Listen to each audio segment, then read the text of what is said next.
Hello everyone and welcome to my YouTube channel. I believe you're doing perfectly fine from wherever and whenever you're watching this video. So yes, this is my very first YouTube video and I'm very much aware that it's meant to be like an introductory video. But then for the sake of time and what's more important, I'm going to be doing something entirely different today. So in this particular video, I'm going to be introducing us to one of the most impactful and interesting books I've ever come across, which is The Leader Who Had No Title, written by Robin Sharma. And also it's very worth mentioning that this whole video is in partial fulfillment of a leadership course that I'm currently enrolled in, which is titled Fundamentals of Leadership Development. So before I run deep into it, I would like to give just a very short introduction of myself.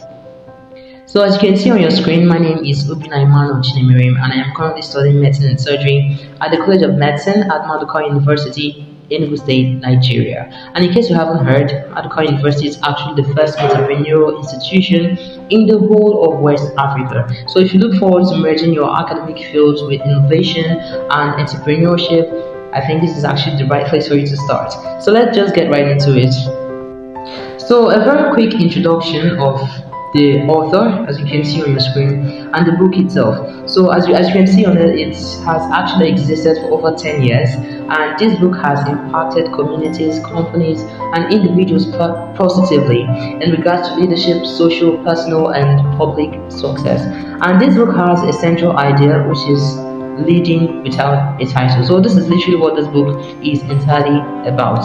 Again, you can see that it's comprised of 8 chapters, which I in person have divided into 3 different sections or 3 different parts.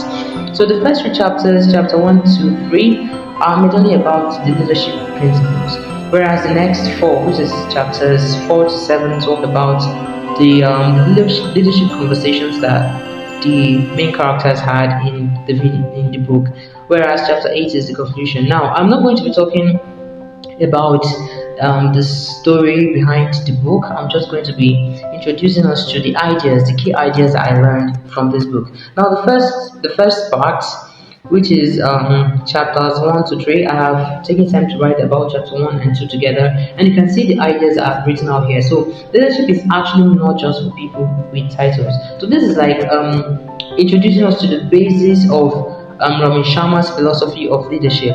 So he has tried to make us understand that leadership is actually not for people with titles, it's for everybody. And he goes on to say that everybody has the power to lead. Again, leadership is about consistency, not occasional acts. Now, just like we require consistency to actually be able to achieve a noticeable success, we need to be very consistent in leadership in order for us to get to attain a certain height in our leadership skills. Again, leadership is not just about the skills, it is about the mindset, which is very important. I feel like this is the most important point that I'm going to be listing in this particular slide. So for the sake of time, I'm going to be moving forward. You can always refer to the slides if you want more ideas. Now, chapter 3. I specifically wanted to talk about this chapter because of the content of this particular chapter. Now, you know what it means to be mediocre, right? Now, it says here, the thing itself makes the whole chapter known. It says mediocrity comes at a high cost, whereas leadership mastery brings immense rewards. And you can imagine what it can actually bring to your doorstep if you are this person that has mastered the art of leadership. Now, it tells us here that leadership requires consistency and growth. So this is something that you need to consistently work on. Mastery requires consistency and growth. I don't know if I missed that out. Leadership is a choice, not a title. It's not something I have to force you to. It is something that you have to decide that you actually want to do, right? In order for you to be able to do it perfectly. Now, a quick run through the rewards of leadership mastery. You can see here higher productivity, deeper relationships, which is very important in our daily lives, personal satisfaction and inspiration to others, and as well creating lasting impact. Who wouldn't want to live a life knowing that he or she has left positive landmarks for others? I mean, I would like to leave landmarks, right? Then chapters 4 and 5, which is like the first 2 conversations. Now, it's for chapter 4, it tells us that you need no title to be a leader. That's literally the basic idea from chapter 4, whereas chapter 5 talks about this idea that turbulent times build great leaders. And it all makes sense, actually. Now, let's go to the first part. It says leadership is about affluence and not authority. So if you are seeing leadership as something that has to come entirely based on authority, or like something that can only be exercised by people who are in power, then I think you're actually, I can tell you that you're actually getting it very, very wrong. So it's something that has to come with your influence. You can have influence in a group of two, you can have influence in a group of three. So it's about your influence and not authority. Again, everyone can lead regardless of their role. So you need to know this. And by the time you're able to personalize all these ideas, you see that you're actually doing quite good in the area of leadership. Again, there is something here that I want to let you know. Your work is a platform for leadership. So whatsoever it is that you're doing is actually an opportunity for you to get to exercise those traits of leadership. Don't say because you're just a normal, like, let me use the classroom setting. Don't say because you're just one student that doesn't really have any role, you can't like have leadership impact in the class. That is very wrong. You can use whatever it is that you do to actually exercise leadership. Now let us go back to the second part, which talks about this idea that turbulent times build great leaders, and this makes a whole lot of sense. Now it tells us that challenges are actually opportunities for growth. Crises bring out true leadership, and if not for the sake of time, I would have given myself as an instance. Again, it says that adversity develops mental toughness, and this is very true because I've seen myself in times that seem so difficult, and as a result, there are so many things that I've seen, like I see nowadays, that I just see as a normal, like attend to them without feeling like I'm being thrown down or something. So, for the sake of time, I'm going to be moving to the next slide. But then, if you're still interested, you can always run through the contents that I've written down. Then, chapter 6 and 7, which is the third and fourth leadership conversations that we had in this book. Now, the first part says that the deeper your relationship, the greater your leadership. How interesting this actually is. Now, people do business with those they trust, obviously. Now, you cannot go to a market, right, and decide to go and get something from someone that you know that you do not trust. Of course, it's someone that you know that his or her products are always up to standard. That is the person you will meet. Now, this is that same idea actually does apply to these leadership ideas. All right, again, it tells us that you need to serve others to lead effectively.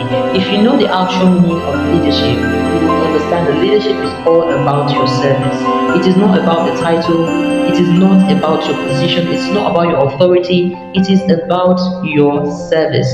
Now, our lecturer taught us something about servant leadership, and I believe that applies to this. So you need to have that mindset of servant leadership in order for you to lead effectively. Again, you need to recognize and appreciate matters. Also listen more than you speak. Now, a quick rush to the second part, which says to be a great leader, first be a great person. Now, this reminds me of one of my first poems that talks about self-change. Now, in order for you to actually have a good influence in the lives of others, you should have had a good influence on yourself. Self-leadership always comes first. Prioritize yourself, make sure that you have trained yourself to a certain level before you can actually be able to train others. So you need to be very, very conscious of this. You need to work on yourself before you can effectively work on others. Again, you should choose character over position. This makes sense. Think about it. Now, continuous growth is actually very, very, very essential. And again, physical, mental, and emotional strength matters a lot. And also, the very last point, it says live with purpose and passion. These are very, very great points that can actually help you if you decide to put them into action. Then the chapter 8, which is literally the conclusion, it has this thing, bringing LWT to life. Now, you might be wondering what is LWT. LWT is just like an acronym that I've given, which means lead without a title. Now, some of the points I've written down here is that leadership is a daily commitment, not a one-time thing like I told you before about consistency.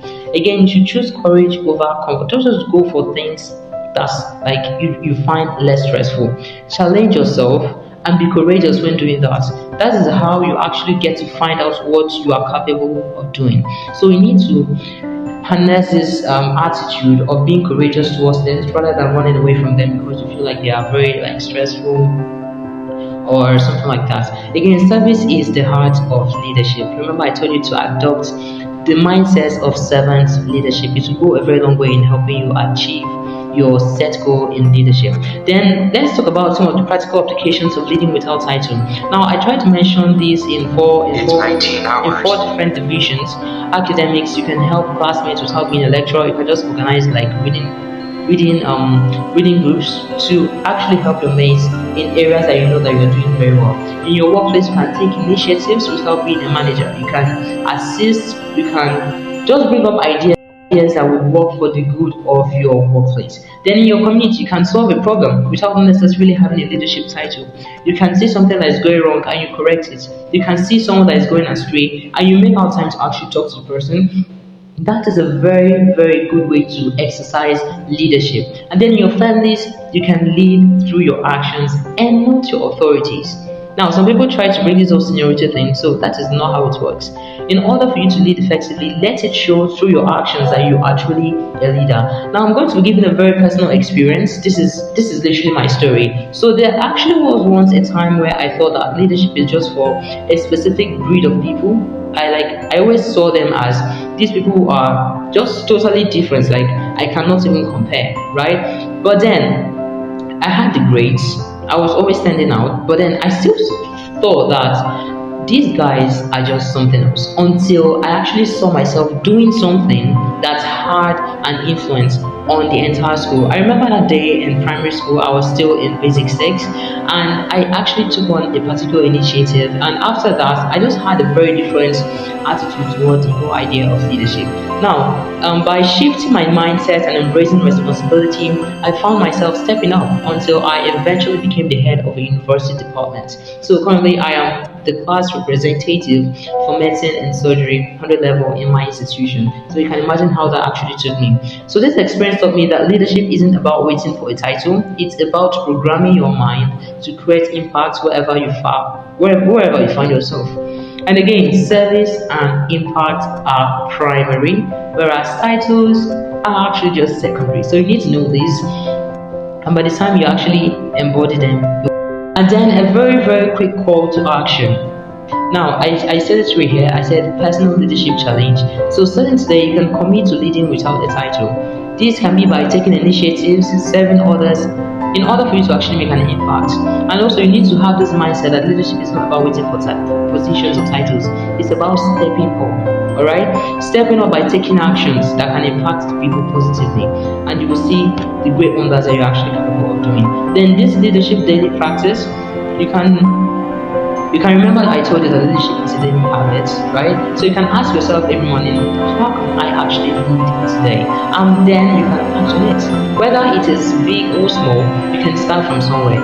Like there is no way you can actually see yourself at the top if you don't start from the first step. So you can always start from somewhere and know that the world needs more leaders like you. And then again, each day is an opportunity for you to actually leave positive impact.